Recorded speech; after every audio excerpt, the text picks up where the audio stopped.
اب آنا چاہتا ہوں کہ میرے آقا صلی اللہ علیہ وسلم کا پہلا نکاح مبارک جب ہوا تو ہمارے آقا کی عمر طیبہ 25 سال تھی. کتنے سال؟ 25 برس کی عمر طیبہ تھی. اور حضرت سیدہ خدیجہ الکبریٰ رضی اللہ تعالیٰ عنہا آپ کی عمر طیبہ 40 سال تھی. اور انہی کا مال لے کر میرے آقا جو کہ صادق و امین ہے مال فروخت کرنے کے لیے ملک شام کی طرف ایک سفر کرنا پڑا. اور اس سفر میں حضرت خدیجہ الکبریٰ رضی اللہ تعالیٰ عنہ نے اپنے ایک غلام اپنا ایک پرسنل سیکرٹری اس کو حضور کے ساتھ بھیجا کہ آپ نے ان کا ظاہر باطن اٹھتے بیٹھتے سودا فروخت کرتے لیتے دیتے ساری ہسٹری پر دھیان رکھنا ہے اور آ کر مجھے بتانا ہے.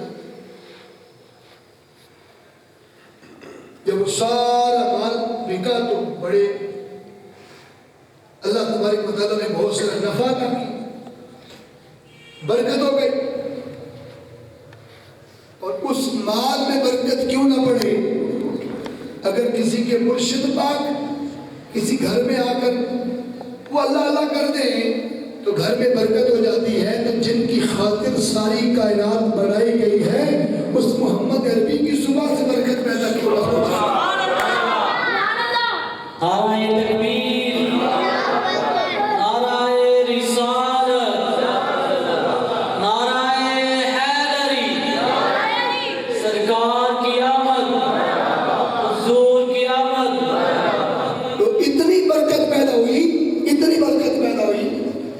کہ حضرت خدیجہ الکبریٰ رضی اللہ تعالیٰ عنہ نے خود منشن کیا اپنی زندگی میں نکاح کے بعد. بہت امیر گھرانے سے تعلق تھا. فرماتی ہے کہ میرے مال میں پوری زندگی میں کبھی تجارت میں اتنا نفع نہیں ہوا جتنا نفع مصطفیٰ کے ہاتھوں سے ہمیں عطا کیا گیا.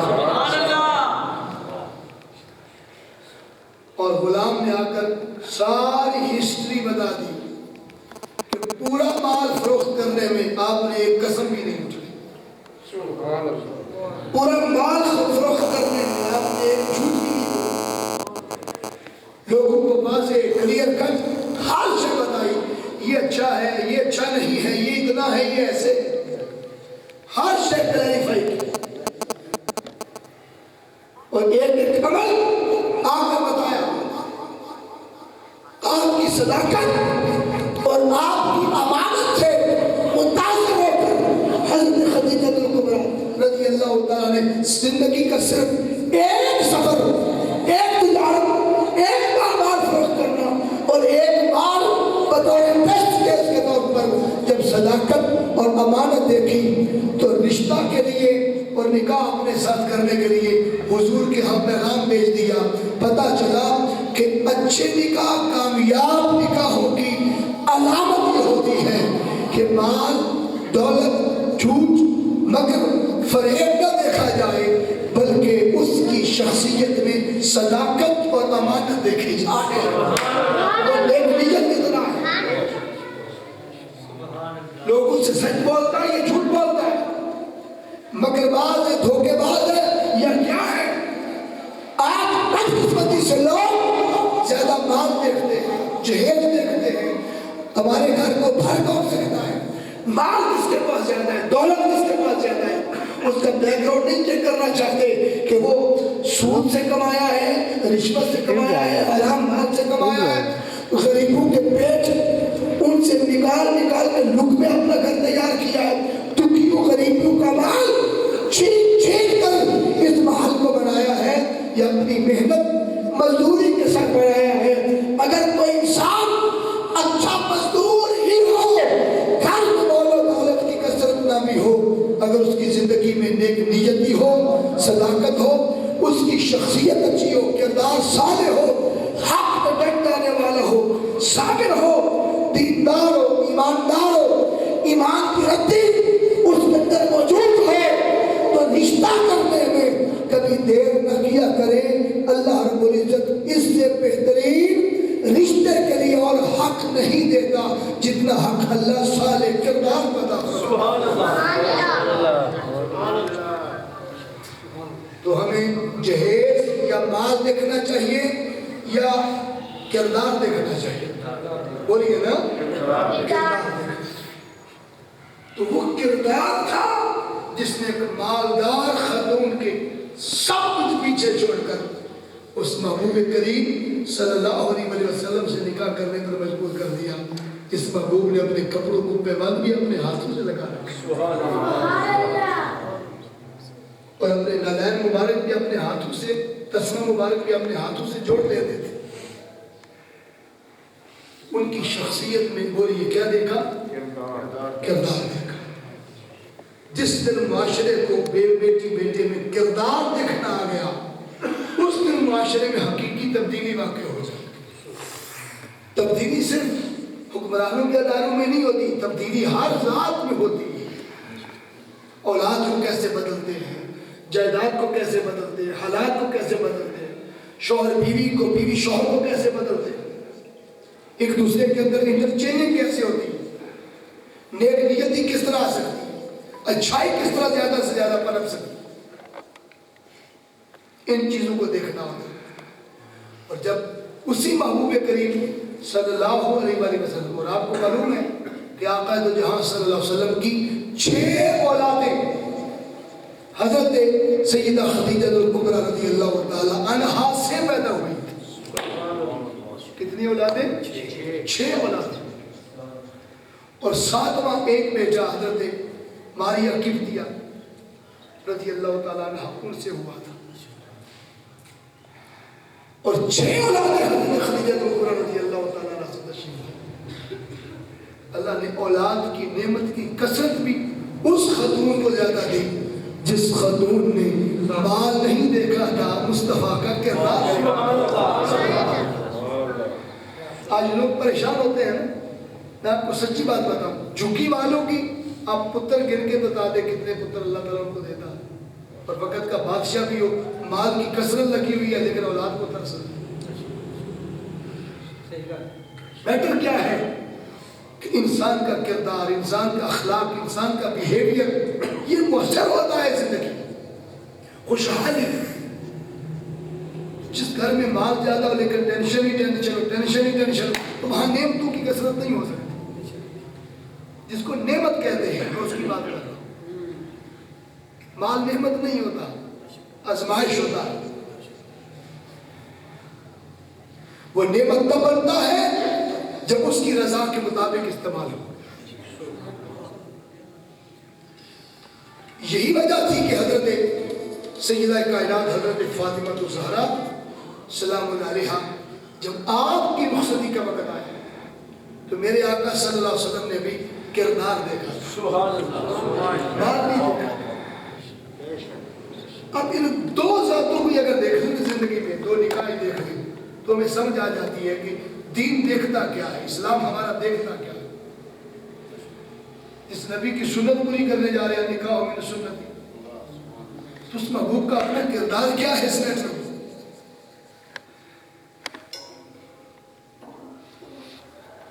تو میرے آقا صلی اللہ علیہ وسلم نے جب ارادہ فرمایا تھا نکاح کا، ادھر سے وحی آ گئی. جبرائیل امین علیہ السلام نے آ کے عرض کیا آقا اللہ نے بھیجا ہے آپ کی بیٹی فاطمہ الزہرا اور مولا علی شیر خدا کا نکاح رب نے آسمانوں پر کروا دیا ہے، عرش پر کروا دیا ہے، آپ فرش پہ کروا دیا. ایک نکاح ادھر ہو گیا ہے اور ایک نکاح آپ فرما دیں. اس وقت میرے آقا نے جبرائیل امین سے پوچھا جبریل بتا جنت میں جب نکاح ہوا تو میری بیٹی کی سہیلیاں کتنی تھی؟ وہ جو سہیلیاں آتی ہیں نا ساتھ رونق لے کر، وہ سہیلیاں کتنی تھی؟ عرض کیا کہ 70,000 جنت کی چوٹی کی حوریں سیدہ فاطمہ الزہرا کے نکاح کے وقت سہیلیاں تھی. جب رب نے نکاح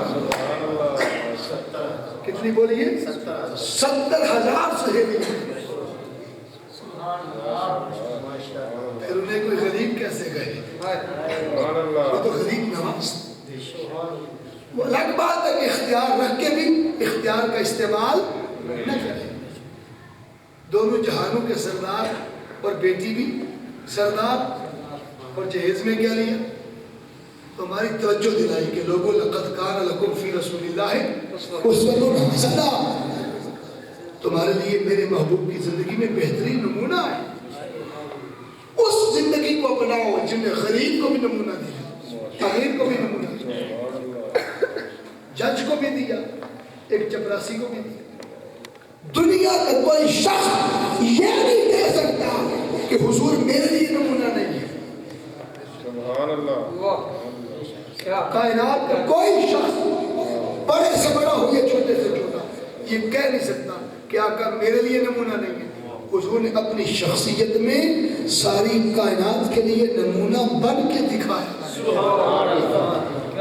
بطور شوہر دیکھ لے، بطور باپ دیکھ لے، بطور نبی دیکھ لے، جس حیثیت سے بھی جس اینگل سے بھی دیکھ لے، بطور معلم دیکھ لے.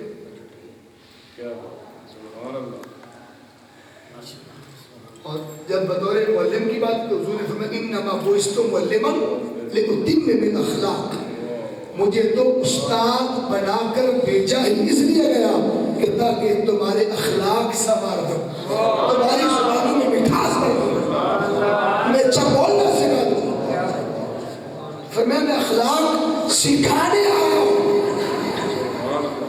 ہوں معلم لیکن اخلاق بتانے نہیں آیا. یہ بات کا ہمیں توجہ ہے. جو استاد ہو جائے نا معلم اکثر اس کو یہ آ جاتا ہے کہ میرا کام صرف بتانا ہے کیونکہ میں استاد ہوں.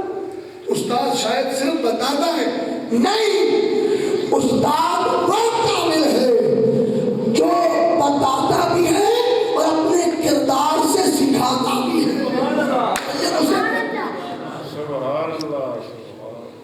کردار شخصیت میں بہت زیادہ تقویت اور طاقت پیدا کرتا ہے.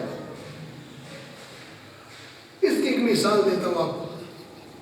حضرت مجدد الفسانی رحمۃ اللہ علیہ. کون؟ حضرت مجدد الفسانی شیخ سرہندی رحمۃ اللہ علیہ 1000 سال تک جن نے دین کی تجدید کی. وہ شیخ سرہندی رحمۃ اللہ علیہ ان کے 2 بیٹے تھے. ان دونوں بیٹوں کو جو استاد پڑھانے آتے تھے ان کا نام تھا شیخ طاہر لاہوری. کیا نام تھا؟ شیخ طاہر لاہوری. اب دیکھیے نا مجدد الفسانی کے بچوں کو پڑھانے والا کوئی استاد گلی محلے کا نہیں ہو سکتا، کوئی اونچے لیول کا استاد جس سے ہر علوم پر دسترس تھی، جو علم حدیث بھی جانتے ہوں گے، علم تفسیر بھی جانتے ہوں، فقہ بھی جانتے ہوں، اصول بھی جانتے ہوں. اس لیول کے استاد سے ان کے بچے پڑھتے ہوں گے کہ وہ خود مجدد ہیں. تو آپ سمجھ گئے نا. تو کوئی چھوٹا موٹا استاد محلے کا تو نہیں تھا جو ان کو پڑھانے آتا تھا. شیخ طاہر لاہوری کا ایک نام تھا علم کے میدان. لیکن ہوا کیا، ایک دن مجدد الفسانی رحمۃ اللہ علیہ رات کو مصلی بچھا کے بیٹھے ہوئے تھے. اچانک بے دھیانی میں نگاہ لوح محفوظ پہ پڑ گئی. جب لوح محفوظ پہ نگاہ پڑی تو دیکھا کہ میرے بچوں کا جو استاد ہے اس کا نام تو بدبختوں کی لسٹ میں لکھا ہوا، شقی و قلب لوگوں کی لسٹ میں لکھا، اس کا نام تو جہنم اہل جہنم کی لسٹ میں لکھا ہوا. جب یہ دیکھا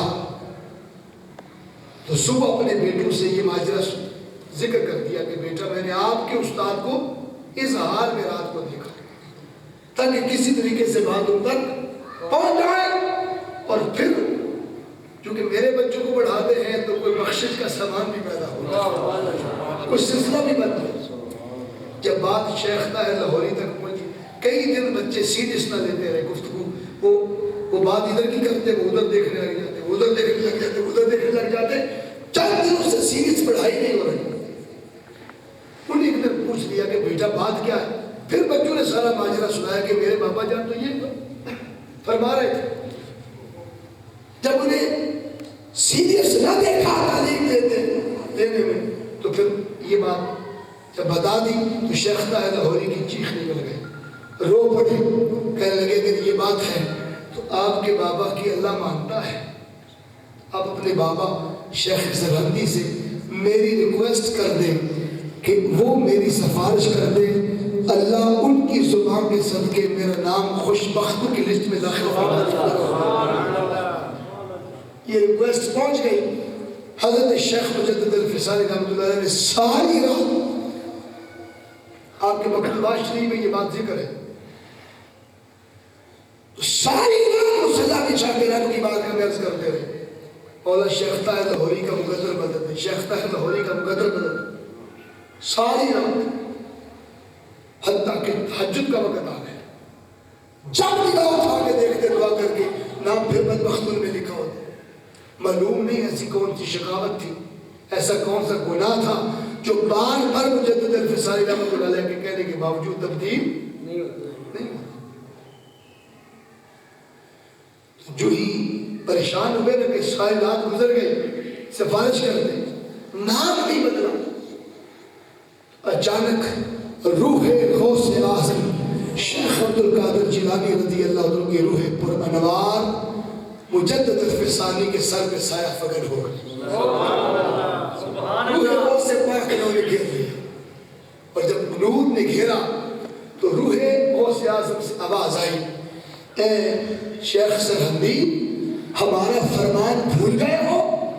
فتوح الغیب کا اچانک جب توجہ دلائی، اس فرمان کی طرف آپ کی نگاہ چلی گئی، نگاہ ڈالی تو فرمان یہ تھا کہ قیامت تک جو شخص حضور غوث پاک نے فرمایا اور لکھا ہے فتوح الغیب میں کہ جو شخص میرے نام کا وسیلہ رب کی بارگاہ میں پیش کرے گا، اللہ میرے نام کا بھی اتنا حیا کرتا ہے کہ لکھی ہوئی تقدیریں بھی میرے نام کے صدقے بدل دیتا ہے۔ نعرہ تکبیر، نعرہ رسالت، نعرہ تحقیق، نعرہ حیدری، عظمت و شان مصطفیٰ، عظمت و شان مصطفیٰ، اللہ لکھی ہوئی لکھی ہوئی تقدیریں بھی میرے نام کے صدقے تبدیل کر دیتا ہے۔ تقدیر دو طرح کی ہوتی، تقدیر معلق اور تقدیر مبرم۔ معلق وہ ہوتی ہے کہ جو اللہ نے بندے کے اختیار میں دی ہے، اور مبرم وہ ہے کہ جو اللہ کے علم میں ہے، وہ لکھی جا چکی۔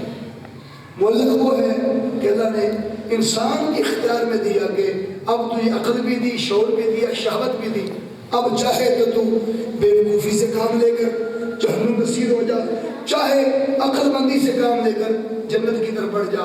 تو یہ جو اللہ نے شعور انسان کو دیا ہے، تو اس کے اوپر اس کو چھوڑا ہے تقدیر معلق۔ حضور غوث پاک فرماتے ہیں معلق تو ہے ہی، لیکن تقدیر مبرم جو لکھ دی گئی ہے، اللہ وہ بھی میرے نام کے صدقے بدل دے گا۔ اتنا حیا کرتا ہے، تو جن کے نام کا اتنا حیا کرتا ہے، ان کی بولی کا کتنا حیا کرتا ہوگا، ان کی ساتھ کا کتنا حیا۔ جب آپ نے یہ ارشاد فرمایا نا، حضور غوث پاک رضی اللہ تعالیٰ نے ارشاد فرمایا، تو پھر شیخ مجدد الفسانی رحمۃ اللہ علیہ کی توجہ ادھر گئی، پھر تہجد کے قریب عرض کیا، میرے مولا تجھے شیخ عبد القادر جیلانی کا واسطہ ہے، شیخ طاہر لاہوری کا مقدر بدل دے۔ بس ایک بار غوث اعظم کا نام رب کی خدمت میں پیش کرنے کی دیر تھی، نام پیش کر کے نگاہ اٹھا کے لوح محفوظ میں دیکھا ان کا نام شقی القلب نے اسے نکال کر خوشبختوں کی لسٹ میں داخل ہو چکا تھا۔ بطور معلم اور بطور استاد شیخ طاہر لاہوری کردار اچھا نہ رہے تو بچے اس بات کو نام سیریس لیتے ہیں، اس سے بچے پڑھ نہیں سکتے کیونکہ پیچھے کردار کی بیک گراؤنڈ اچھی۔ اب آپ کو بات سمجھ آ گئی نا؟ اس لیے جو استاد ہے، قاری حضرات ہیں، حفاظ کرام ہیں، جو بے شک پبلک کا استاد ہے، جو سائنس کا سبجیکٹ کا استاد ہے، ہر ایک کے پیچھے کردار کی ضرورت ہے، اور کردار زندگیاں سنوارتا ہے۔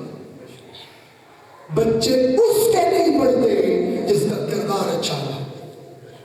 استاد کا کردار اچھا ہو جائے اللہ اس کی زبان میں تاثیر پیدا فرما دیتا ہے اور اولادوں کے دلوں میں وہ چیز پیدا. اسی طرح ماں باپ کی زبان میں بھی تاثیر، ماں باپ کی زبان میں تاثیر تب آتی ہے جب ماں باپ کا کردار اچھا ہو. گل اولاد نہیں بنتی نا، سمجھو کہ کردار سے کوئی فالٹ ہے. تو میرے آقا صلی اللہ علیہ وسلم سیدہ فاطمہ الزہرا سلام اللہ علیہا کے متعلق جب پوچھا کہ کتنی ان کی سہیلیاں تھیں جنت میں، تو کہا 70,000 چوٹی کی حوریں. تو پھر حضور نے پوچھا میرے علی کے باراتی کتنے ہیں؟ جبریل نے کہا آقا 40,000 چوٹی کے جنت کے فرشتے مولا علی کے باراتی تھے. کتنے ہزار بولیے؟ 40,000. ادھر جبرائیل نے خوشخبری آ کر دی، ادھر حضرت ابوبکر صدیق اور حضرت عمر بن خطاب رضی اللہ تعالی عنہما، ان دونوں ہستیوں کو شیخین کہتے ہیں. کیا کہتے ہیں؟ شیخین. ادھر شیخین، ادھر جبریل مصطفیٰ کے گھر آئے ہوئے ہیں، ادھر شیخین مولا علی کے گھر آئے ہوئے ہیں. اور وہ ان سے ریکویسٹ کر رہے ہیں کہ مولا علی آپ حضور کے گھر جائیں، لگتا ہے کہ مصطفیٰ کی بیٹی فاطمہ صرف آپ کے لیے ہی اتاری گئی، وہ صرف آپ کا حق ہے. وہ ادھر رشتے کی تیاری ہو رہی ہے، ذمہ داری ہو رہی ہے. پھر یہ کہنا کہ تعلق نہ تھا، محبت نہ تھی، انہیں تو نکاح کے لیے تیار ہی شیخین نے کیا تھا. وہ تو نکاح کے ہونے میں بھی شامل تھا، رشتہ طے ہونے میں بھی شامل تھا. وہ تو شریک ہی کرنا بہت اچھا رشتہ ہوتے شریک دستے نا، وہ دن اتنے ہو گئی نا شاید یہ چنگا رشتہ اتنے نہ ہو گئے شریک نہیں دستے. خدا دی قسم شیخین کی کتنی محبت تھی مولا کائنات سے، جو کائنات کا سب سے بہترین رشتہ تھا اس کی طرف ترغیب دلانے آئے، اس کی طرف توجہ دلانے آئے. اس سے محبت جھلک ہے. یہ جو 4 یار ہیں ان میں سے 3 کی بات ہو گئی. اور جب ان کے سرار پر مولا علی آئے نا تو رستے میں سوچتے آئے کہ میرے پاس ہے کیا کہ میں حضور کی جگر کا ٹکڑا مانگوں، میں فاطمہ جیسی بیٹی آ کر کیوں مانگوں، میرے پاس ہے کیا. روتے ہوئے آئے، آ کر مسجد نبوی کے سیر میں کیوں گردن جھکا کے بیٹھ گئے. اتنی دیر میں چپ کا پردہ ہٹا، مصطفیٰ بھی باہر تشریف لے آئے. حضور نے فرمایا علی آج شرمیلے انداز سے بیٹھے ہو، لگتا ہے میری بیٹی فاطمہ کا رشتہ. پہلے نہیں بولے، اب عرض کیا آقا ایسا ہی ہے اور بھیجا اسی لیے ہی گیا ہے. حضور نے فرمایا اگر تمہیں اس لیے بھیجا گیا ہے تو مجھے بھی اسی لیے بھیجا گیا. مجھے بھی جبریل نے آ کر کہا ہے کہ علی اور فاطمہ کا نکاح کرنا. علی اتنا بتائیں پاس جو ہے، عرض کیا آقا صرف 2 چیزیں، ایک گھوڑا اور ایک زرہ. توجہ ہے نا، یہ دونوں جنگ کا سامان تھا. اگر میرے آقا دیکھتے کہ جائیداد پاس نہیں ہے، جائیداد پاس نہیں ہے، مال و دولت کی کثرت نہیں ہے، بینک بیلنس نہیں ہے، یہودی کے باغ کے کھجوروں کے باغ میں وہ خود مزدوری کرنے جاتے ہیں، تو پھر اگر معاذ اللہ ہماری طرح دیکھتے تو یہ رشتہ پا سکتا تھا کہ کل عورتوں کی سردار بیٹی کا رشتہ. مگر قربان جائے میرے آقا صلی اللہ علیہ وسلم نے فرمایا علی زرہ بیچ دو اور گھوڑا جنگ کے لیے رکھ لو، کام آئے گا. اب 4 یار رہ گئے تھے. جب زرہ کی بولی لگی تو 480 درہم میں حضرت سیدنا عثمان غنی ذوالنورین نے وہ زرہ خریدی. 480 درہم سیدہ کائنات کو حق مہر دے دیا گیا. اب سربالے تھے یہ تینوں، سیدنا صدیق اکبر، حضرت عمر بن خطاب، حضرت عثمان غنی، کیونکہ سربالے تھے. اب سربالے تحفہ بھی دیتے ہیں دولے کو، گفٹ بھی کرتے، تو یہ گفٹ دینا بھی سنت ہے. حضرت عثمان غنی حاضر ہوئے، تشریف لائے. اگر کہا کہ علی بھائی وہ جو 480 درہم تھے نا وہ تو تھی مالیت زرہ کی، اب زرہ آپ کو میں پھر گفٹ کر رہا ہوں.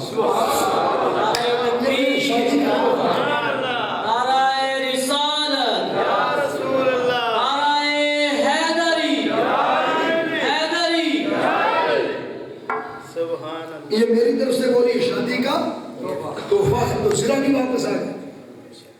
480 درہم حق مہر کے ادا کی. اور میرے آقا نے فرمایا علی تیری طرف سے ولیمے کا بندوبست میں محمد عربی کرتا ہوں. پیچھے نہ آپ ہوئے کے بابا نے میرا اہتمام کیا۔ یہ سارا سلسلہ جب طے پا گیا نا، اب رخصتی کا وقت آیا۔ اس جملے کے لیے میں نے ساری بات چھیڑی۔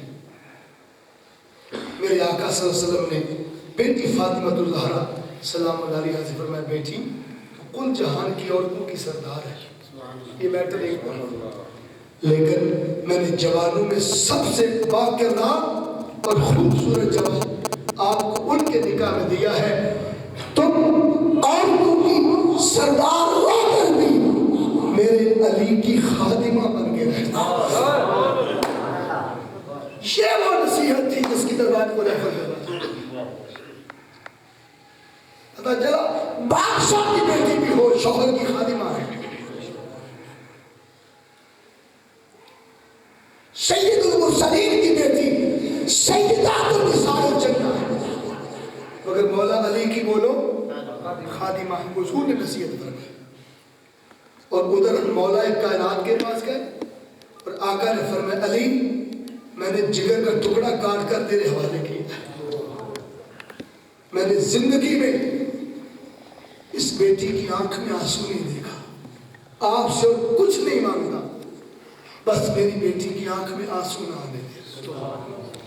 ایمانداری سے بتائیں آج کے سینیریو میں صرف یہ دو جملے، اگر بیٹے والا باپ اگر بیٹے کو یہ نصیحت کر دے کہ بیوی کی آنکھ میں آنسو نہ آنے دے، اور اگر بیٹی والا باپ اگر بیٹی کو یہ نصیحت کر دے کہ میں نے سب سے باکردار اچھا جوان آپ کے دیا ہے رشتے میں، بس اس کی خادمہ بن کے رہنا۔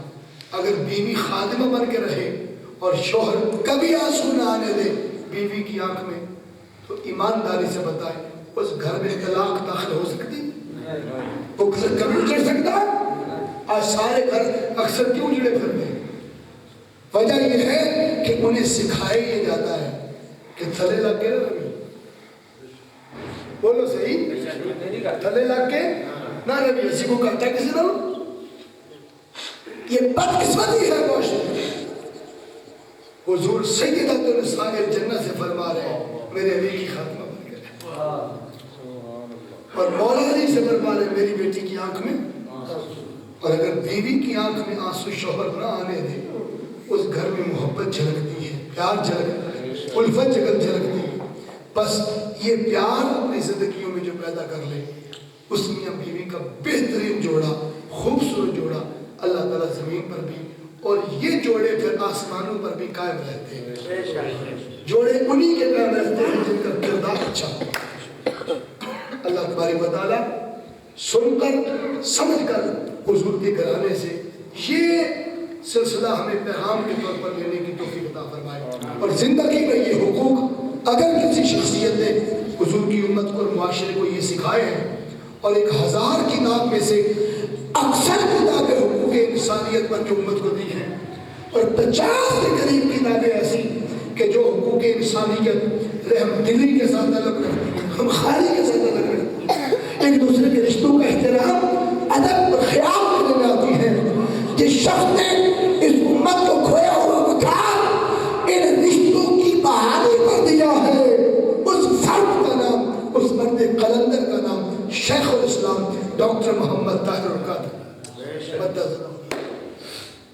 جنہوں نے آقا کی امت کو یہ کردار سکھایا اور یہ پیغام حضور کی امت تک پہنچایا ہے کہ کاش ہمیں ایسے رشتے رکھنے نصیب ہو جائے۔ آج پہلی رات سہاگ رات میں ہر شوہر بیوی کے ساتھ اکٹھے کھاتے ہیں، 2 4 5 10 راتیں کھائیں گے، لیکن کیا وجہ ہو گئی کہ پھر آگے مہینہ 2 4 10 مہینے گزر جائے تو پھر بولیے اکٹھا بیٹھ کے کھاتے؟ اس خوف سے نہیں کھاتے کہ ابا کیا کہے گا کہ رن مرید ہو گئے، اماں تانا دے کوٹے میں اٹھتا ہی کوئی نہیں۔ یہ ہمارے معاشرے کی بدقسمتی ہے، اس کے سوا کچھ نہیں۔ سرکار کی عمر طیبہ 58 برس تھی اس وقت، کتنی؟ تقریباً 58 برس تھی، اور ام المومنین حضرت عائشہ صدیقہ رضی اللہ تعالیٰ عنہ جب یہ واقعہ پیش آیا جو میں سنانے لگا ہوں کہ حضور صلی اللہ علیہ وسلم ایک سفر پہ گئے ہوئے تھے، اور ام المومنین فرماتی ہے کہ مجھے حضور کے کے بغیر کھانے کی عادت ہی نہیں تھی. میں انتظار کرتا اور جب انتظار حد سے بڑھ جاتا اور سمجھتی کہ اب شاہ سرکار کہیں دور تشریف لے گئے کسی قبیلے کی خیرخواہی کے لیے, تو پھر میں تلاوت کرتی. ایک واقعہ بھی ایسے ہی ہوا, گوشت پکا ہوا تھا گھر میں, کافی دیر تک آقا کا انتظار کرتی رہی, سرکار تشریف نہ لائے. بالآخر مجھے بھوک لگی تھی, میں نے شروع کر دیا. جو ہی میں نے شروع کیا اور میں ایک ہڈی چوس رہی تھی, اتنی دیر میں مصطفیٰ بھی گھر تشریف لائے اور آقا سیدھا آرام والے بستر پر تشریف نہیں لے کر گئے. حضور سیدھا میری طرف آئے کیونکہ انہیں پتا تھا کہ میری رفیقہ حیات کھانا شروع کرنے سے پہلے میرا انتظار کرتی رہی. یہ احساس میرے آقا سیدھا تشریف لائے اور آ کر ام المومنین سے ہڈی پکڑی اور پکڑ کر وہیں سے چوسنا شروع کر دی جہاں سے حضرت عائشہ صدیقہ چوس رہی. اب بتائیے معاذ اللہ یہ کیا کوئی پہلی دو چار ہفتوں کا مسئلہ تھا؟ 18 برس کی عمر طیبہ میں میرے آقا نے یہ کردار امت کو دیا کہ انہوں گوڑے منڈ بہنا نہیں کہہ دے. یہ حسن سلوک ہے بیوی سے, اس کا دل جتلانے کا. اور حضرت عمر بن خطاب رضی اللہ عنہ کے دور خلافت میں ایک شخص اپنی بیوی کی شکایت کرنے آئے, صحابی تھے, شکایت کرنے آئے کہ میری بیوی ہر وقت مجھ سے اونچا ہی بولتی رہتی. ہوتا ہے نا ایسا؟ بولو تو صحیح, اونچا ہی بولتی رہتی اور میں آپ کی شکایت کرتا ہوں جا کر. عمر بن خطاب آپ کو بلا کر اچھا سمجھائیں گے. تو جب وہ تشریف لائے آ کر حضرت فاروق اعظم خلیفہ وقت کا دروازہ نوک کیا. جو ہی دروازہ نوک کیا اندر سے حضرت عمر بن خطاب رضی اللہ عنہ کی بیوی ان کو اونچا اونچا بول رہی تھی. سیدنا فاروق اعظم کی اپنی بیوی ان کو اونچا بول رہی تھی. وہ پریشان ہو گئے کہ اب شکایت کن کو کروں؟ جو ادھر مسئلہ تھا وہ مسئلہ ادھر بھی ہے, تو شکایت کس کو کروں؟ اس خیال سے وہ واپس مڑ گئے. ابھی چند قدم واپس مڑے چونکہ دروازہ ناک ہو چکا تھا. عمر بن خطاب رضی اللہ عنہ باہر تشریف لے آئے. سیدنا فاروق اعظم نے پوچھا بھائی کدھر آئے تھے؟ اور بغیر سوال کیے بغیر بات کی واپس لوٹ گئے. بات کیا ہے؟ وہ کہنے لگے سوال کرنا کیا تھا, جو شکایت لے کے آیا تھا وہ آپ کے گھر میں بھی ویسے ہی دیکھی, تو میں شکایت کس سے کروں؟ میں تو پھر واپس مڑ گیا. کرنے کی بات کرو, بات کرنے میں بھلا ہے. جب انہیں بات کہی کہ میری بیوی مجھے اونچا بولتی ہے جب میں داخل ہوتا ہوں, اور آپ کو بھی بیوی کو اونچا دیکھا تو میں تو پریشان ہو گیا. تو سیدنا فاروق اعظم رضی اللہ عنہ نے فرمایا کہ وہ ہمارے بچوں کا خیال رکھتی ہے, کچن کا کھانا پکاتی ہے, ہماری کپڑے دھوتی ہے, ہماری خدمت کرتی ہے, ہمیں وقت دیتی ہے, سارا دن ہمارے گھر کی حفاظت کرتی ہے, گھر کی امین بن کر وہ ایک ایک شے کا خیال رکھتی ہے. اگر 24 گھنٹوں میں سارے 23 گھنٹے وہ ہماری خدمت میں گزارتی ہے, اور اگر 10 منٹ 24 گھنٹوں میں تھوڑا اونچا بول بھی لیں تو ہم شوہروں کو بھی اس پر صبر کرنا چاہیے. سیدنا فاروق اعظم نے یہ کردار اپنی زندگی سے دیا, اور پھر ایسا معاملہ کبھی بولو درپیش نہیں آیا. اللہ تعالیٰ ایسا کردار اپنے اندر پیدا کرنے کی توفیق عطا فرمائے. ایسی مثال بنے اولادوں کے لیے شیخ الاسلام ڈاکٹر محمد طاہر القادری مدد اللہ نے اپنی اولاد, اپنے پوتوں, اپنی پوتیوں, اپنے دوتوں, اپنے خاندان کے ساتھ خود ایسی مثال ہے کہ آج گھر کے فرد کو بری ماننے کو تیار کوئی نہیں, مگر خدا کی قسم حضور شیخ الاسلام کی اولاد جب بولتی ہے اپنے والد کے لیے مجدد وقت کے لفظ سب بولتے ہیں, وقت کے غوث کے طور پر بولتے. ان کا احترام تبھی گھر میں باپ کا بنتا ہے جب باپ اپنا کردار مصطفیٰ کی سیرت و سنت کے مطابق رکھے. آج ہمیں ایسا کردار اپنی اولادوں اور اپنی نسلوں کو سکھانا ہے. میرے پاس کچھ بھی نہ تھا, روز محشر نبی کا وسیلہ ہی کام آ گیا ہے. مزہ تب ہے محشر میں سرکار کہہ دے وہ دیکھو ہمارا غلام آ گیا. اللہ سن کر سمجھ کر عمل کرنے کی توفیق عطا فرمائے. قبلہ شاہ صاحب ہی دعا فرمائیں گے, یہ انہی کا حق ہے. اللہم صلی علی سیدنا محمد وسلم.